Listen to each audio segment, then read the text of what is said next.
It's not your fault you're not progressing in your life. It's your brain's. In this video, we're going to talk about why your brain is sabotaging every effort you make to improve in your business, in your life, in your relationships, in your fitness. Doesn't matter what it is.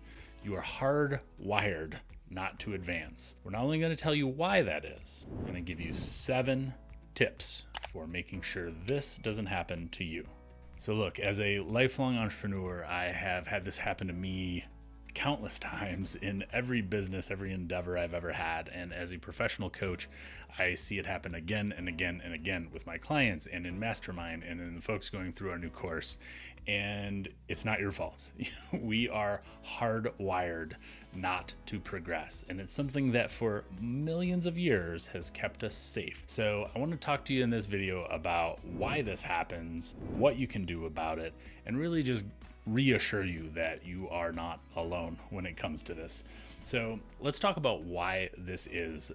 Most people think that there's something wrong with them, that they're wired incorrectly, and the folks that are out there just absolutely crushing life, whatever area of life that they're in, must have some different kind of computer programming going on inside their brain, and that could not be further from the truth. We are wired with a negativity bias, and it's what's kept us alive, and it's something we learn when we're infants, really.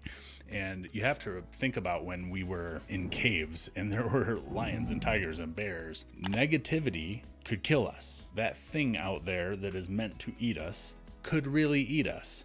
Positivity, finding a nice sunny place to hang out, finding some water, finding a berry bush, finding some animals, some fish to eat. Those things were less imminent danger. So that negativity bias is hardwired into all of us. And there's a lot of science behind why when your brain starts to engage in a new concept, other parts of your brain, and you can go research all this science, I'm not going to get into that here, but other parts of your brain work really hard and release chemicals in your body to make you anxious and fearful and just scared to death of that thing dipping your toe out there into this new arena. You have to remember, your mind doesn't know that you're no longer in the cave. We've advanced as a species in a million years, but we haven't changed chemically or internally. I should say we advanced as a culture, not as a species. So, your brain doesn't understand that Deborah in accounting is not going to gut you in a field if you try something new at work. And I talk a ton about this in the book. And, it's just important to know that you're not alone. All of us, certainly me, and anyone successful I've ever met in my life go through these exact same feelings. And it's really just a matter of what tips and tricks and tools can you use to trick your brain into not releasing as much of those chemicals and letting you take those next right steps. That's something we talk about a ton around here, is next right step, and that's in one of the tips. So let's get to the 7 tips. So what do we do about this? First thing, be grateful. We talk about that a lot. And every morning I do a wheel of gratitude. If you want the wheel of gratitude that I use every morning, just comment grateful and I will send it to you, or send me a DM and I will send it to you. It doesn't cost anything. It is free. It is just the tool I've used for 20 years to make sure that I start every day in gratitude. And what you'll find, certainly what I find in my own life, and I know that others do too, as I watch them experience this sometimes for the first time, is it is impossible to be anxious or depressed or fearful while you are grateful at the same time. So every day you start your day with this wheel of gratitude. It is the first thing I do in the morning when I wake up, and it sets up my day for success. So speaking of success, small wins. Your mind doesn't know the difference between a huge win the lottery, let's say, or small wins. You completed your workout today, or you meditated today like you promised yourself you would, or you read 10 pages in a book. The small wins throughout the day. And you see this a lot in morning routines. So if you follow Hella Rod or Rod and Sharma or any 5 a.m. Club, Miracle Morning, they all have the same ethos where it's you start your day. So I start my day with gratitude. Every morning, I gratitude, meditate, work out, read. It's what I do every single day, no matter what else my day has in it. So if I have to wake up 30 minutes earlier, 60 minutes earlier, that's what I do. Because if you set your day up with a series of wins, chemically and physiologically, you are setting up the rest of your day for success. And it sounds like such a hokey thing, and it just really isn't. So small wins, focus on small wins first thing during the day. And that's another one, is getting enough sleep. And man, have I fallen into this category. And if you're watching this and you are that person who, hit the snooze button this morning, heard something great the other day, if you don't like getting up in the morning and you hit the snooze button, what torture are you doing to yourself if you have to do it again? You have to get up again. You have to get up again. You have to get up again every time you hit the snooze button. Just jump in the cold pool, man, and do it once. You get up one time, endure the pain of getting up one time. But if you can train yourself not only to get enough sleep, which has certainly been hard for me as an entrepreneur. There's days I'd be working, even in this business, 16, 18 hours a day, and you start to recognize that pattern over time,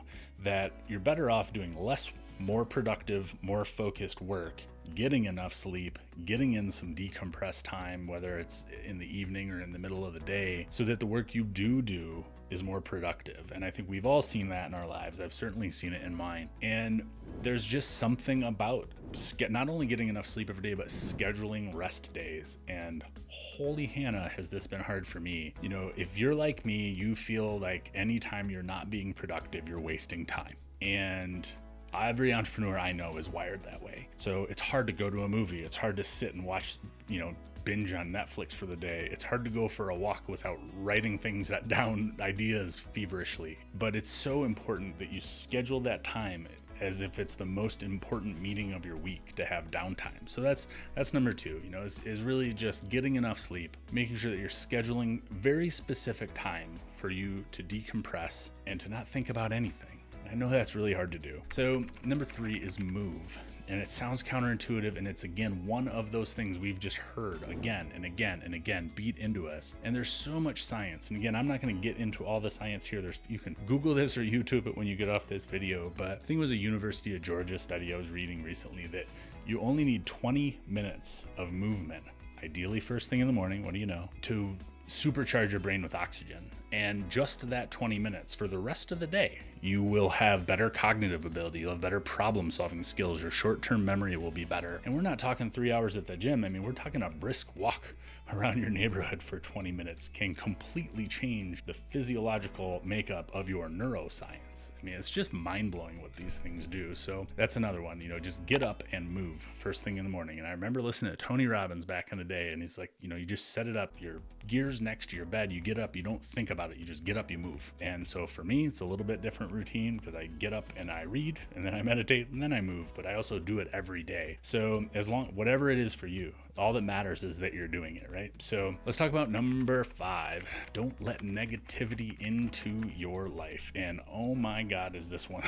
We go into a whole chapter on the book about this. It was in one of my other videos, which we'll link to here, called Ways to Stay Poor Forever. Don't watch the news, man. If you have negative people in your life, there's a whole chapter in the book about finding your tribe. And the reason we have that in there is because as you start to progress, as you start to strive to be a better person, a better partner, a better business owner, whatever the thing is, there are going to be people who don't understand that drive in you.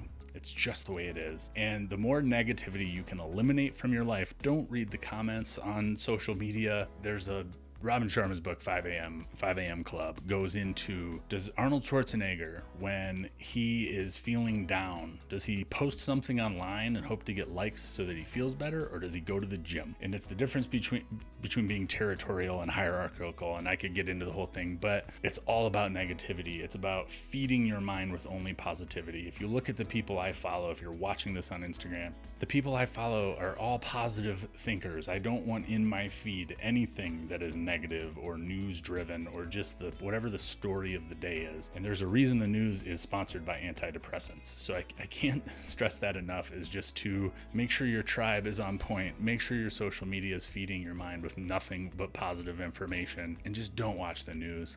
I beg of you, don't watch the news. So next one, learn something. And For years, I was learning another language, and that's an example that gets used often, but I was okay at Spanish, but I lived in Costa Rica for almost a year, and I spent every morning, I would play my guitar for half an hour, and I would do my language studies for half an hour, and that was either homework with my language instructor or Duolingo or Rosetta Stone, whatever it was that day. But it was that hour of focused learning where I'm stretching my mind to learn something new. It forces your brain to understand that that's okay. So you're back to that negativity bias. When you go to try something new in your business, let's say, your brain doesn't automatically shut you down and go, whoa, we're going out of the cave. No, it knows that this is a routine. We do this every morning. This isn't something new. So you just get into that habit, right? Habits ultimately make up your life. I think we all know that. So whatever it is, pick your thing. Learning to bake, language, music, go to acting classes, whatever it is that stretches your mind every day, your brain will eventually reconfigure itself so that when you take that next step in your business, when you make that phone call, when you ask that new person out,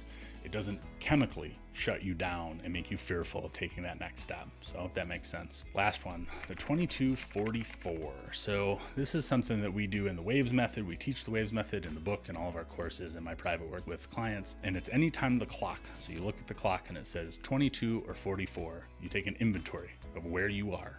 Am I living my values and my SOP, which are part of the Waves method? Am I being my authentic self? Is what I'm doing right now moving the needle ever closer towards what that thing is I want in my life? 2244. So anytime you look at the clock, think of your boy here and say, is what I'm doing right now, caught myself, it's 44 after, is what I'm doing right now positive or negative? And is it moving the needle forward in my life in some way? If not, adjust in that moment. It's like having a personal timer. Just like you see 11:11 a lot, you'll start to notice the 22 and the 44 more often. It'll help you catch yourself faster instead of catching yourself at the end of a week or when you turn 30 or 40 or 50. You're catching yourself multiple times during the day. So it's a great tool. And the last thing is visioning. And we do a ton of visioning in private coaching, and same reason athletes do it.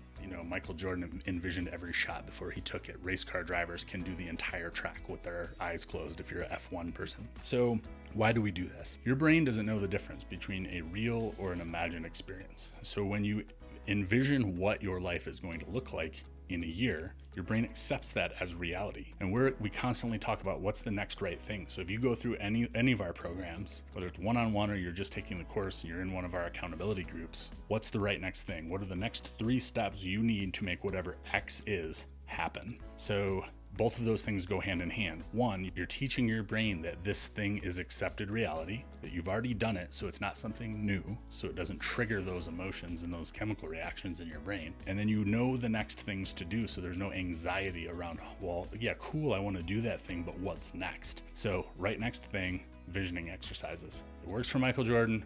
It works for Daniel Ricciardo. It'll work for you. So that's all I've got for you today. I just want you to go out into your world tomorrow. Hit me up for the gratitude wheel if you'd like that.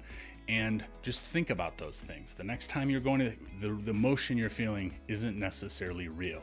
It's just keeping you from being eaten by a tiger. So we'll see you next time. See you on the journey.